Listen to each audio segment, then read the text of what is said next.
Hello everybody, welcome back to my channel. Quick little video, couple records and a CD and a few bargain cassettes.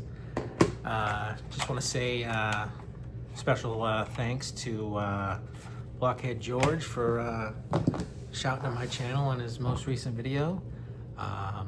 Yeah, thanks man. Love your stuff. Yeah, thanks for mentioning me. First up, we'll go with the records. First one here is John Fahey. Found this at my local shop. It's the fourth release off of his Tacoma label. The title is actually The Great San Bernardino Birthday Party and Other Excursions. It was repressed as volume number 4. It was the fourth release on his own studio label, but it's really great. I'm kind of a noob to John Fahey. I mean, I know some stuff. A few years ago, I kind of get into him, listening to likes of like Steve Gunn and William Tyler, and going back into that sort of stuff. Listen to some John Fahey, but I saw it at the shop and I picked it up, and it's really great. It's pretty brilliant, pretty way ahead of its time. I think it's like 1968 this came out, 67 maybe. It says on here that it's a 72 reissue, but I think, I looked on Discogs and I think it's actually a 70 pressing. Just judging by the way the disc looks and stuff, but it's really good, really cool.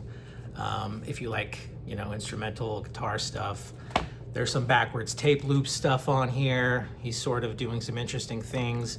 Some people describe it as early psych. I can kind of see it, I guess. But it's really wonderful, really beautiful stuff. The first track is like 18 minutes long. It's awesome. Very good if you like that kind of thing. The next one, I'm very excited about. I got this at the same shop. It's Modern Lovers, Rock and Roll with the Modern Lovers. Second album from Jonathan Richman and Company. I haven't listened to this album in forever, and it's so fun.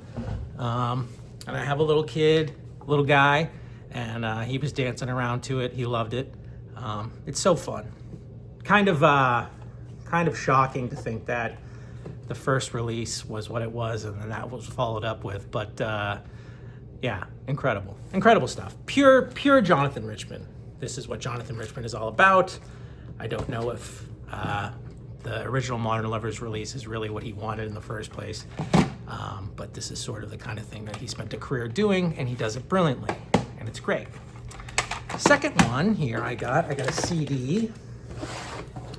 Yeah, I found this at Goodwill. Found it for like $2. It's REM eponymous, and it's the first greatest hits collection that they put out. It's the final release on IRS.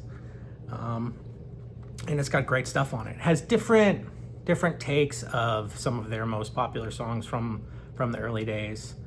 And it also has Romance on there. Romance was a single that they put out, and it was for some movie. I forget what the movie's called. Heaven. Yeah, this is great. Driver 8, South Central Rain, Fall on Me, Don't Go Back to Rockville. Classic REM stuff. I was really into REM a long time ago. I don't own any REM records. This is nice to dip my toes back into the REM thing. And yeah, it's brilliant. Really, really good stuff. Jangle Pop, obviously, Michael Stipe, all that stuff. Yeah, it's good. Finally here, I get some tapes. At a local shop. All these tapes were less than $3, either $3 or less. First one was Willie Nelson's Stardust, which is fantastic. I don't think, it's not the original cover. It's like some weird, maybe mail order thing or something, but the sound quality's good. For a cassette. So good, Georgia on My Mind, Blue Skies. I really like the song Moonlight in Vermont. Beautiful Willie Nelson stuff. Then I got Todd Rundgren, Herman of Mink Hollow. And I've listened to this tape like 3 times over the last couple days, and I knew Todd Rundgren, like the hits, like, you know, the main staples of Todd Rundgren. And this is an interesting album. It's kind of a schizophrenic album, actually. It's very, it's very all over the place. There's power pop stuff on here. There's almost like poppy, like metal riffs and stuff. And then there's ballads. It's very odd. And then there's, of course, Can We Still Be Friends, which is like maybe one of the greatest pop songs ever written. People compared him to Daryl Hall, and I think he hated that. And he does kind of sound like Daryl Hall in some of these songs. And famous rock critic Robert Christgau crucified him on this album. Christgau had some really awful takes and some really great takes. I respect him as a critic, but it is kind of an odd record. And I think if you really like Todd Rundgren, you love it. It's like one of the best. I'm not super into Todd Rundgren, so I can't really say.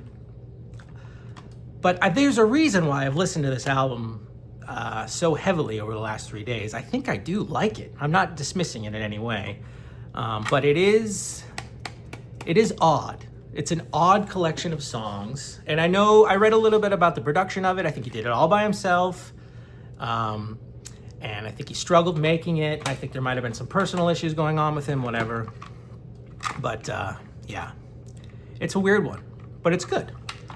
I was watching George and Vinyl Richie and Ben, is that his name, the Australian guy? Y'all seem to like the Yardbirds a lot. I haven't really listened to the Yardbirds in a really long time. So I picked up this Yardbirds collection. It's got like a greatest hits thing, and then it has the album with Sonny Boy Williamson on it. And yeah, good stuff, you know, good bluesy stuff. And then finally, I got this Charles Mingus album, Mingus and yeah, if you like Charles Mingus, great classic jazz bassist. It's good stuff, but quality of the tape is not so good.